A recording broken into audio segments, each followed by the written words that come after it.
Saudara, saling sindir antar kandidat jadi semacam pemanasan jelang debat nanti perdana pada tanggal 12 Desember 2023 atau Selasa pekan depan. Lalu apakah nanti debat perdana akan sepanas saling sindir yang terjadi sebelum jelang debat? Kita akan bahas sore hari ini di Rumah Pemilu bersama dengan analis komunikasi politik dari Universitas Al-Azhar, Ujang Komarudin. Selamat sore Kang Ujang.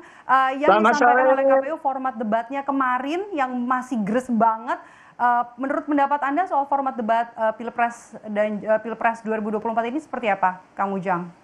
Ya, tentu ini kan hasil dari masukan ya, aspirasi dari publik yang menginginkan bahwa baik capres maupun cawapres berbicara gitu, menyampaikan ide gagasan, program dan visi misinya. Nah, kelihatannya ketika sudah diputuskan di mana debat capres cawapres itu adalah didampingi ya masing-masing episode, masing-masing debat itu ada dua pasang, tapi ketika debat capres ya capresnya yang bicara, ketika debat cawapres cawapresnya yang berbicara. Kelihatannya ini jalan tengah yang dilakukan oleh KPU karena banyak kritikan ya dari publik, dari masyarakat bahwa cawapres tidak mau debat sendirian gitu antar cawapres.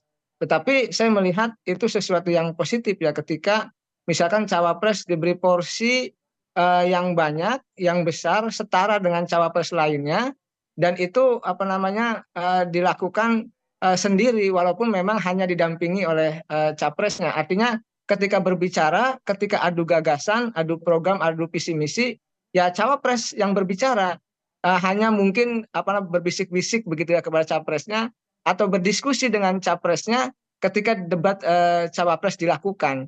Jadi saya melihat kelihatannya ini jalan tengah, jalan moderat yang dilakukan oleh KPU karena banyaknya kritikan-kritikan publik yang deras yang dilakukan publik kepada KPU. Begitu Mbak Maido. Strategi komunikasi politik yang dipakai oleh masing-masing kandidat jelang debat ini juga terlihat kan jelang debat. Nah, menurut Anda sejauh ini pernyataan siapa yang paling menonjol jelang debat yang kurang dari 1 minggu lagi, Kang Ujang? Ya, tentu kita harus melihat secara komprehensif ya. Kita kalau wacana publik, narasi publik gitu ya, ya tentu semuanya punya kelebihan dan kekurangan dalam berkomunikasi ya, ketika berkampanye. Ya isu yang dilempar, lalu juga gagasan yang publikasi, visi misi dan program yang sudah diluncurkan. Tetapi memang nanti yang akan bisa kita nilai secara formal gitu ya, secara aktual dan faktual adalah ketika debat. Jadi kita tunggu saja nanti debatnya seperti apa agar nanti rakyat Indonesia bisa menilai, mengkritisi gitu sekaligus juga bisa membedakan mana yang betul-betul capres cawapres bisa menyampaikan ide gagasan, program dan ide visi misinya dengan baik ya, dengan rasional dan bisa diterima oleh publik, mana yang memang biasa-biasa saja atau sedang-sedang saja. Kita bisa nilai ketika debat nanti kalau nggak salah tanggal 12 ya Desember nanti. Kita tunggu begitu, Mbak Maido. Kang Ujang, kalau sindiran saut-sautan ya antara Ganjar dan juga Gibran, menurut Anda ini juga bagian dari strategi komunikasi politik jelang debat nanti? Ya, ini kan kalau ada debat ada pradebat. Ya debat itu kan sifatnya formalistik yang dilakukan oleh penyelenggara pemilu, dalam hal ini oleh KPU begitu. Nah, tentu ada wacana-wacana atau gagasan-gagasan yang mengiringi itu. Nah, itu ya saat ini ketika mereka saling sindir, saling singgung begitu ya, ya ada juga mungkin seolah-olah menyanjung padahal mengkritik begitu. Seolah-olah baik-baik tetapi di situ mengandung makna kritikan yang tajam begitu. Ya banyak cara yang dilakukan oleh para kandidat capres-cawapres untuk saling kritik, saling sindir. Ini artinya ya saya melihatnya ini bagian daripada proses demokrasi yang sehat ya. Yang penting jangan saling memfitnah saja. Yang penting jangan saling tebar hoax.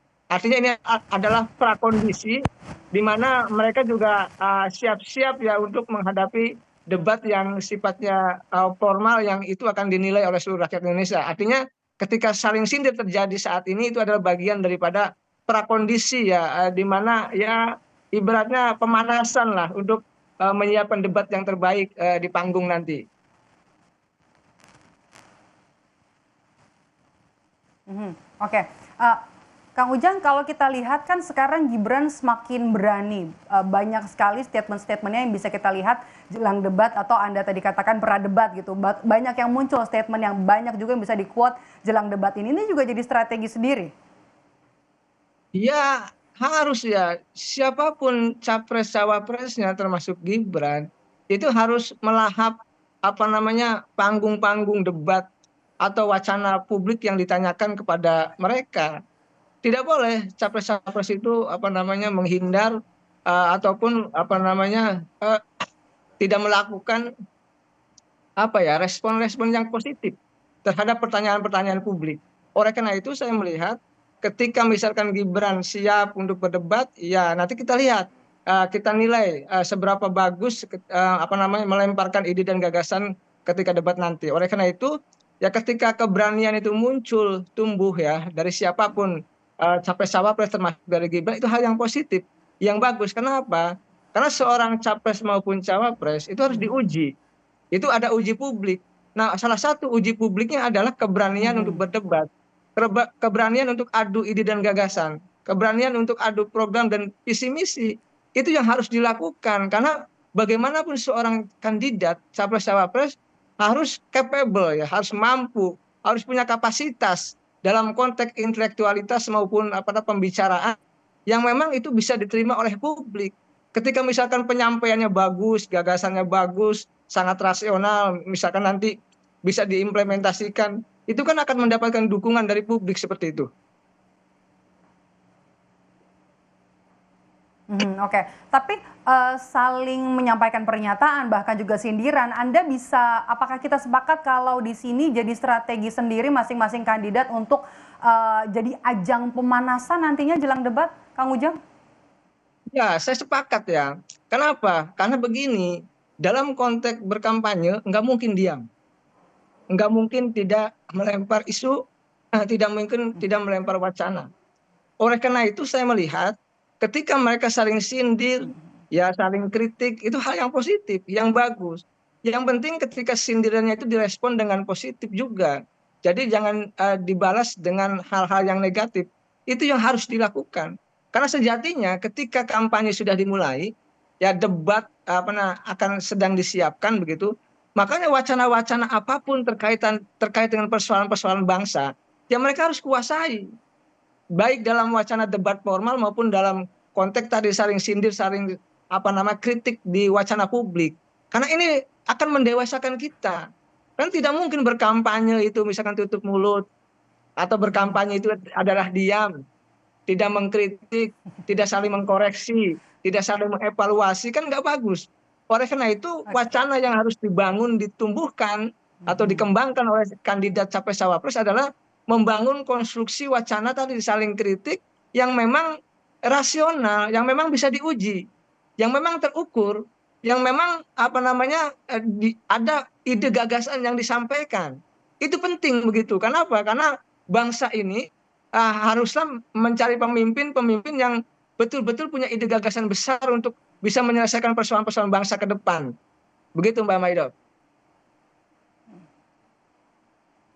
Oke, berarti ini bisa jadi ajang pemanasan ya. Kita langsung saja ke debat perdana. Debat perdana ini kan nanti akan membahas isu pemerintahan, kemudian hukum, kemudian juga ada HAM, pemberantasan korupsi, penguatan demokrasi, kemudian juga ada peningkatan pelayanan publik. Nah, ya menurut Anda Kang Ujang, yang paling diminati, yang paling efektif nanti bisa sampai kepada publik yang bisa untuk nge-grab suara itu yang mana Kang Ujang? Isu-isu yang akan dibahas nanti di debat perdana. Pertama soal hukum ya. Hukum itu paling penting yang menjadi pondasi dasar Mhm. kita dalam berdemokrasi, dalam menjalankan tata kelola pemerintahan. Karena saat ini kan bagaimana banyak kritikan dari Pak Mahfud MD sebagai Menko Polhukam gitu terhadap pemerintahannya sendiri.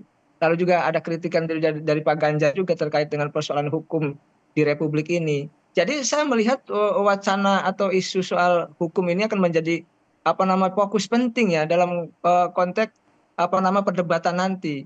Yang kedua saya melihat isu soal demokrasi ya.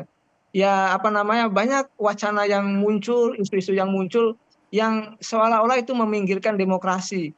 Nah itu kan harus dijawab oleh para kandidat lah capres cawapres, tantangan ke depan seperti apa dalam konteks penegakan hukum.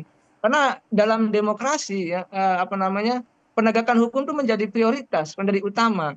Jadi kalau demokrasi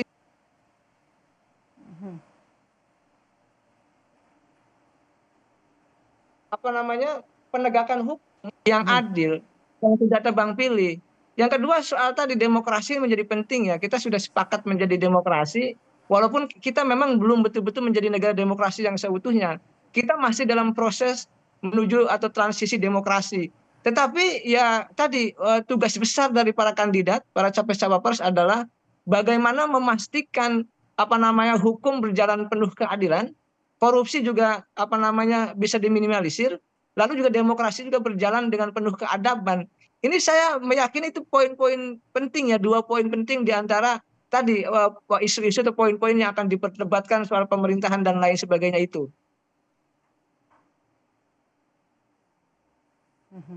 Oke, kita akan lihat nanti dua poin penting yang tadi disampaikan Kang Ujang, apakah nanti bakalan panas debatnya nanti masing-masing adu gagasan, adu ide dalam debat Pilpres 2024 perdana nanti 12 Desember 2023. Terima kasih atas obrolan kita sore hari ini di program Rumah Pemilu, Kang Ujang, analis komunikasi politik dari Universitas Al-Azhar, Ujang Komarudin. Sehat selalu, Kang Ujang.